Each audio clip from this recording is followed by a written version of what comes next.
So, what is government budget? What do you understand by the term financial year? So, government budget क्या होता है? Government budget refers to an annual financial statement that denotes its anticipated expenditure and expected revenue generation in the fiscal year. Fiscal year मतलब आने वाला साल. तो government एक budget represent करती है जिसमें वो लोग अपना जितना भी खर्चा होने वाला है, कहाँ कहाँ वो लोग स्पेंड करने वाले पैसा, कहाँ कहाँ से उनको रेवेन्यू जनरेट होने वाला है, मतलब इनकम जनरेट होने वाला है, वो सब कुछ एक बजट के दौरान वो लोग डिस्कस करते हैं. हर साल ये बजट आता है फरवरी में. So it is presented by the government in Lok Sabha at the beginning of every financial year. हर साल फिशल ईयर के दौरान, मतलब आने वाले साल के दौरान लोकसभा जो है वो गवर्नमेंट लेकर आती है, बजट लेकर आते हैं जिसमें वो लोग अपना जितना भी खर्चा और जितना भी वो लोग इनकम करने वाले वो सब कुछ डिस्कस करती है. To give an estimate of its expenditure and receipt for the upcoming years.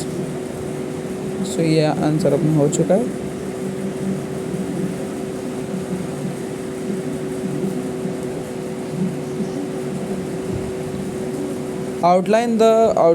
Outline उसके पहले ये वाला आंसर पढ़ लेते हैं. Explain the need of government budget. Question number 12. The things of use the wellspring of financing them are arranging by the government as per the goal of public government assistance. Hence, the government takes choice of for individual concerning how to open cash is to spend under various heads of uses and how it to be raised from different sources.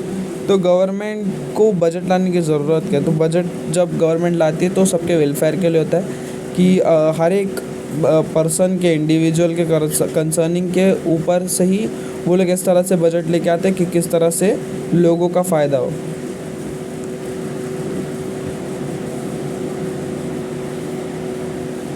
State and explain the objective of budgetary policy. तो उन लोग का objective क्या है budgetary policy लाने का? To advance financial development, government advances monetary development by setting up fundamental and weighty business like steel, component, compost machine, device and so on. It's additionally fabricated a foundation like streets, channel, railroads, air terminals, schooling and well-being administration, water and power supply, media, communication and so forth that encourage monetary development. monetary development मतलब कि किस तरह से हम लोग cash ज़्यादा use करें, monetary development करें, जिससे कि क्या होगा हम लोग का जो अगर हम लोग का कैश का सर्कुलेशन बढ़ेगा उससे हमारा कैश का वैल्यू इंक्रीज़ होता है. जैसे अभी के टाइम पे $1 इज़ इक्वल टू 82 रुपीज़ जैसे कुछ चल रहा है. तो उसको किस तरह से और कम करके लेकर आए, उसको किस तरह से हमने हमारे रुपीज़ का वैल्यू बढ़े, उसके लिए मॉनेटरी डेवलपमेंट किया जाता है.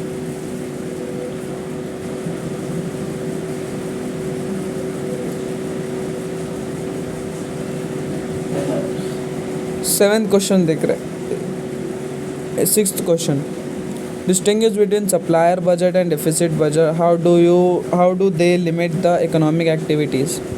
सरप्लस बजट जो है गवर्नमेंट रिस्क से, सरप्लस बजट वो बजट होता है जिसमें हम लोग खर्चा कम करते हैं लेकिन खर्चा कम करते हैं लेकिन इनकम हमारा ज़्यादा होता है. तो government receipt and consumption are the two segregate of the financial plan. तो हम लोग का रिसिप्ट और कंजम्पशन दो अलग सेगमेंट्स है फाइनेंशियल प्लान के. Regard the size of receipt and consumption we may have to balance spending plan, shortage spending plan and excess financial plan. Deficit budget. When the government expenditure exceeds its receipt, it is a deficit budget. तो जब भी government अपना expenditure जो है वो ज़्यादा कर देती है रिसिप्ट के मुकाबले, मतलब इनकम के मुकाबले. ये इस तरह से हो गया, मान लो आपका इनकम है कुछ 100 रुपया लेकिन आपने खर्चा कर दिया 120 रुपये का. अब 120 का खर्चा कैसे हो सकता है जब इनकम 100 रुपये था. मान लेते कि आपने कुछ सेविंग करके रखा था तो उसमें से आपने खर्चा किया तो उसको भी एक्सपेंडिचर में आप ऐड करोगे. या आपने कोई चीज़ उधार पे ली तो ऐसे भी एक्सपेंडिचर हमारा इंक्रीज़ ही होगा. तो उसको कहते हैं डिफिसिट बजट. और सरप्लस बजट जिसमें हम लोग का एक्सपेंडिचर कम होता है लेकिन इनकम ज़्यादा होता है. फिर state the difference between fiscal deficit and budgetary deficit. Fiscal Financial sorted mirrors the acquiring perquisites of the government for the financial consumption including interest installment.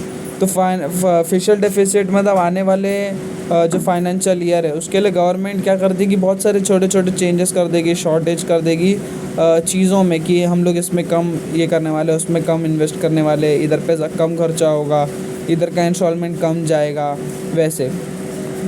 Budgetary deficit. The government ordinarily prefers to borrow either from its citizen and from foreign government instead of withdrawing cash held with the RBI or borrowing from it.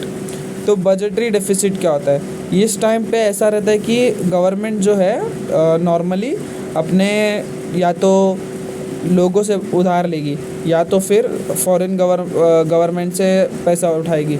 अब वो किस तरह से होगा, government लोगों से पैसा तो नॉर्मली वो तो इनकम हो गया अपना जीएसटी और फिर इनकम टैक्स जो वसूल करती है, लेकिन एक और भी बहुत सारे तरीके होते हैं, जैसे बॉन्ड्स जो लोग रिलीज़ कर देंगे बहुत सारे, जिसमें लोग अपना आके इन्वेस्ट करेंगे. जैसे ईपीएफ होता है तो उसके अंदर गवर्नमेंट अप्रूव्ड वो रहता है, एक पीएफ जैसा होता है, उसके अंदर हम लोग को हर महीने कुछ अमाउंट मतलब डालना पड़ेगा. उस हिसाब से उन लोग जब 6 साल या 8 साल हो जाएगा उसके बाद आपको एक सेट ऑफ इंटरेस्ट के साथ वो अमाउंट दे देंगे, जो कि बिल्कुल भी टैक्सेबल नहीं होता, आपको उसके ऊपर कोई टैक्स नहीं पे करना पड़ता है. और जब आप इन्वेस्ट कर रहे हो तो उस पर भी आपको कोई टैक्स पे नहीं करना पड़ता है.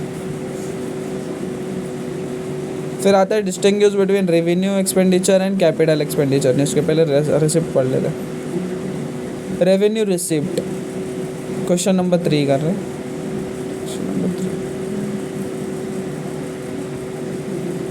Revenue receipt are current income of government which neither creates liability nor causes any reduction in the asset of the government. तो रेवेन्यू रिसिप्ट वो रिसिप्ट होता है जिससे कि कोई भी लाइबिलिटी क्रिएट नहीं होती और कोई रिडक्शन भी नहीं आता है एसेट में. फिर आता है capital receipt. A tax is a legal compulsory payment by the people and the firm to the government of the country without refer to any direct benefit in return. तो जब कैपिटल रिसिप्ट की बात हो रही है तो वहाँ पे एक टैक्स की बात हो रही है. कैपिटल रिसिप्ट मतलब जो भी इनकम गवर्नमेंट कमा रही है वो कैपिटल मतलब अपना कैपिटल्स को देकर, जैसे कि उनका बहुत सारा फार्म्स होता है, बहुत सारे फर्म्स होते हैं, बहुत सारे पब्लिक ट्रांसपोर्ट हम लोग यूज़ करते हैं जिस पे हम लोग टैक्स पे करते हैं, उसको ही कैपिटल रिसिप्ट बोलते हैं. और रेवेन्यू रिसिप्ट मतलब जो भी क्या बोलते हैं अपना, कैसे बोल सकते हैं, नॉर्मली करंट इनकम बोल सकते हो, जो कि छोटा मोटा जैसे टोल हो गया, वो सब कुछ ट्रांसपोर्ट का यूज़ कर रहे हैं हम लोग, जिससे वो लोग रेवेन्यू रिसिप्ट कमाते हैं. लेकिन जहाँ पे भी वो लोग टैक्स ये कर रहे हैं वहाँ पे वो लोग कैपिटल रिसिप्ट कमाते हैं. Distinguish between revenue expenditure and capital expenditure. Capital expenditure, an organization bring about capital consumption when it buy a resource with the helpful existence of over 1 year, a non-current asset. and तो non current asset वो होता है जो कि 1 साल के ऊपर हम लोग अगर उसको ख़रीद के रखते हैं तो उसको नॉन करंट एसेट बोलते हैं. An income use happens when a organization earns through cash on a monetary advantage under 1 year. 1 साल के अंदर जो भी वो लोग कैश खर्चा कर रहे हैं नॉर्मली जितना भी मॉनेटरी एडवांटेजेस वो लोग उठा रहे 1 साल के अंदर, उसको हम लोग करंट एसेट बोलेंगे. Normally this users are utilized by subsidize progressing task when they are discounted are known as working cost. तो उसको वर्किंग कॉस्ट भी बोला जाता है. तो कैपिटल एक्सपेंडिचर वो एक्सपेंडिचर है जो 1 साल से ज़्यादा का रखा जाता है. Revenue expenditure when the government incurs मतलब खर्चा कर रही है expenditure that neither creates any asset nor reduce any liability, such expenditure is known as revenue expenditure. कि मतलब पैसे तो आ रहे लेकिन उसका कोई यूज़ नहीं हो पा रहा, कोई एसेट नहीं बना पा रहे, ना कोई लाइबिलिटी और अच्छी बात है कि कोई लाइबिलिटी भी क्रिएट नहीं हो रही. लेकिन कैपिटल एक्सपेंडिचर वो एक्सपेंडिचर होता है जिससे या तो इनकम आ रही होगा या तो एक्सपेंडिचर हम लोग का हो रही है. फिर आता है distinguish between plan and non plan expenditure. तो 5th क्वेश्चन कर रहे हैं. Non-plan expenditure after freedom our nation embraced the way of wanting to accomplish financial improvement. Non-plan expenditure comprise the greatest extent of public authority absolute consumption. तो non plan expenditure जिसके अंदर कोई भी plan नहीं होता, जो कि हम लोग इंडिपेंडेंट होने से पहले जैसे था वैसा उसको कहा जा रहा है plan expenditure. After independence our country adopted the path of planning to achieve economic development.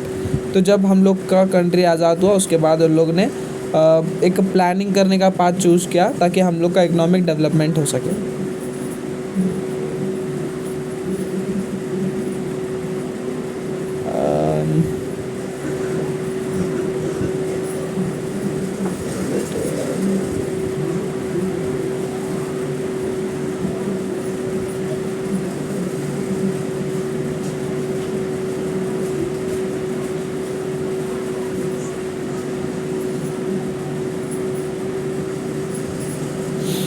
तो क्वेश्चन नंबर 10 कर रहे हैं.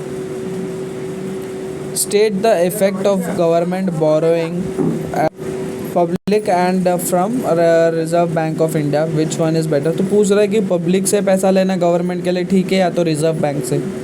टू एडवांस फाइनेंशियल डेवलपमेंट, मतलब एडवांस फाइनेंशियल डेवलपमेंट के लिए government advances monetary development by setting a fundamental and weighty business like steel. अच्छा हाँ, ये हम लोग ने देख चुका ऑलरेडी. तो नॉर्मली पब्लिक से लेना या रिज़र्व बैंक से लेना दोनों कुछ इतना ये नहीं है, लेकिन पब्लिक से अगर ले रहे तो पब्लिक को ज़्यादा फ़ायदा होता है क्योंकि उन लोगों को अच्छा खासा इंटरेस्ट मिलता है. रिज़र्व बैंक को भी मिलता है लेकिन जितना पब्लिक को मिलता है उतना नहीं मिलता. What are the different ways of finance deficit in budget in government budget. तो पूछ रहा है कि डिफरेंट वेज क्या है फाइनेंस डेफिसिट के गवर्नमेंट बजट में. Acquiring locally from the public has no impact on the stockpile of cash and subsequently on cost, since when the government gets the cash held by individual is moved to the government with no adjustment in the inventory of cash. Pulling out of cash balance with held with the Reserve Bank of India getting from the Reserve Bank of India. एक minute, इसका answer cut कर दो, ये wrong answer है. इसका answer ये वाला है 9th वाला. आपको जो PDF उसके अंदर मिलेगा डिस्क्रिप्शन में, उसको हम लोग चेंज करके दे देंगे. ये गलत हो गया, इसको मैं बाद में कवर करा दूँगा नेक्स्ट वीडियो में, ठीक है.